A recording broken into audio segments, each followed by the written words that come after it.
And so we are checking the system and seeing how it works, seeing what works, what doesn't, so we can have guests on the future. So in the future, I'd really like to have people come on and read their letters if they want, and authors come on and we can do interviews and Q&A and stuff like that. So, but we have to start somewhere, and we can go ahead and, Alex and I can be guinea pigs for this thing, and I'm going to go ahead and read Dear Alibi. So for those of you just joining us on YouTube Live, again, this is a test. I apologize for some of the test videos that we had as us at RWM, Rusty Wheels Media, and lettersandbooks.com. We are using some new software, Xsplit, and testing the system out to see if we can have guests in the future and stuff like that. So I'm really impressed so far. I know that there's some pitfalls and things like that as far as echoing on the last video I just had a few minutes ago. So I'm just going to check the YouTube feed, and then I'll proceed to read a letter of mine from Letters Never Meant to Be Read, Volume 3. I certainly appreciate all the submissions, and thank everybody for sending in their letters. Again, we're going to be publishing Volume 3 in October. It's in the last and final stage of edits right now, so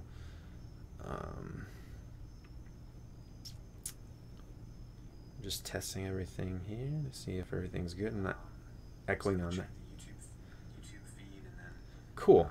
So it seems like everything's kind of working. Obviously, it's gonna take a little bit of time for us to get through this testing period, but I'm gonna go ahead and read, without further ado, I'm going to go ahead and read a letter that I wrote for Volume 3.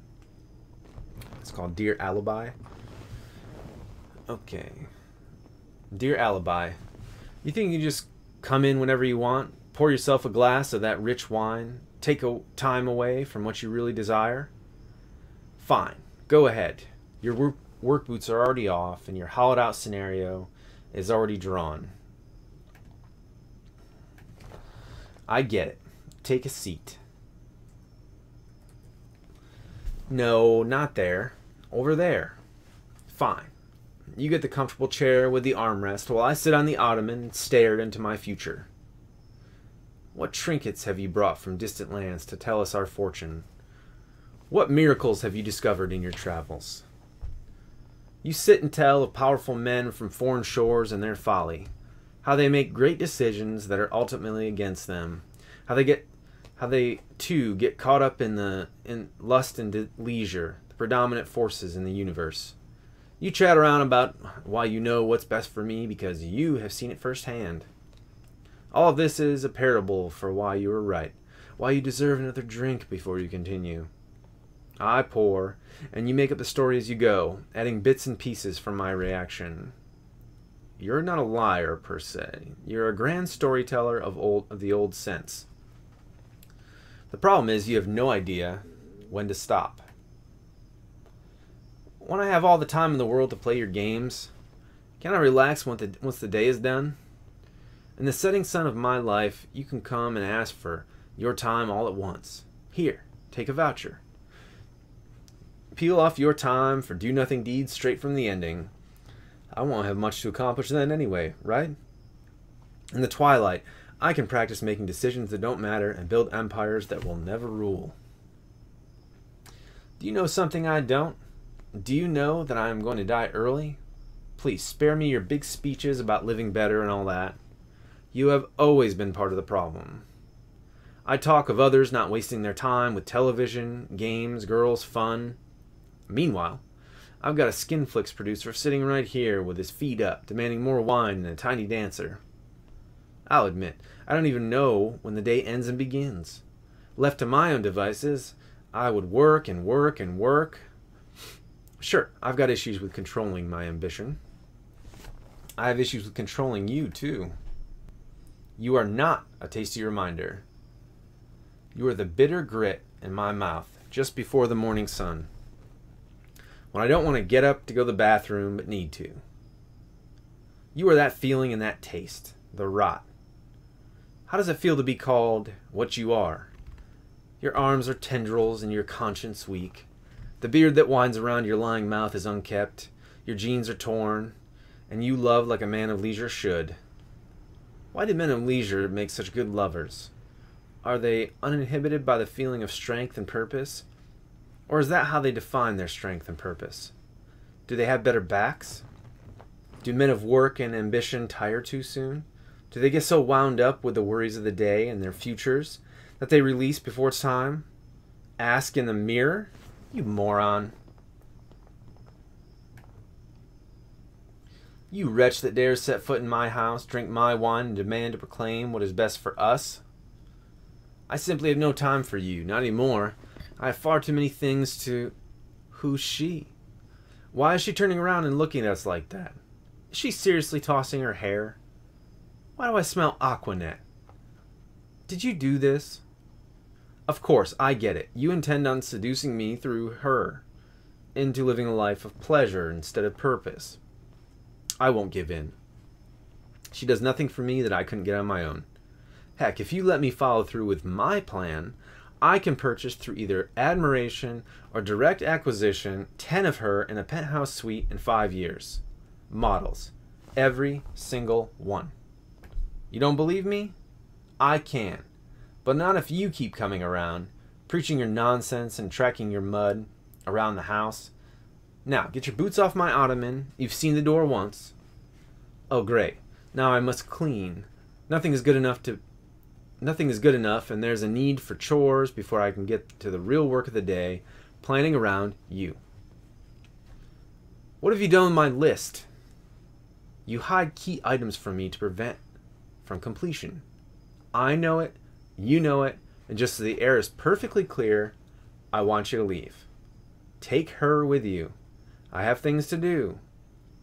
They're coming for me? What? Watch your tongue. I haven't heard talk like that since...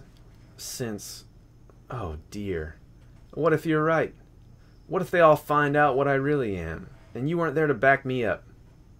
They say that money and power corrupt. You've even mentioned as much, but I never thought... Okay, fine. Stay the night if you must. I'll go get the broom.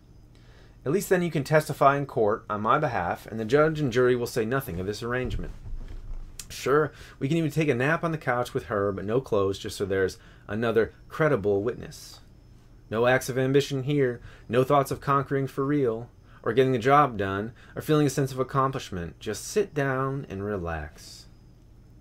I just think it's important for you to know that while I may seem content with you and her, my closest allies and confidants, here on the couch with the games, I will be sneaking out in the morning. Perhaps it's time I do go out there on my own. Perhaps I need to follow your well-told tales and see the world through my own eyes. Your scary visions could be all wrong, or you could be misinterpreting the ways of the world. After all, protectionism never prevails. We have our history books to count on for that great fact. Since that plan is settled and you know what must be done, pass me the wine and let's see what games we can play and what trouble we can get into safely. In the comforts of our own home, all our alibis in check. After all that excitement, I'll just lie my head on this pillow and... Wait. That's exactly what you want me to do. You want me to make plans for tomorrow, wake up late without doing them, and feel bad for myself all over again.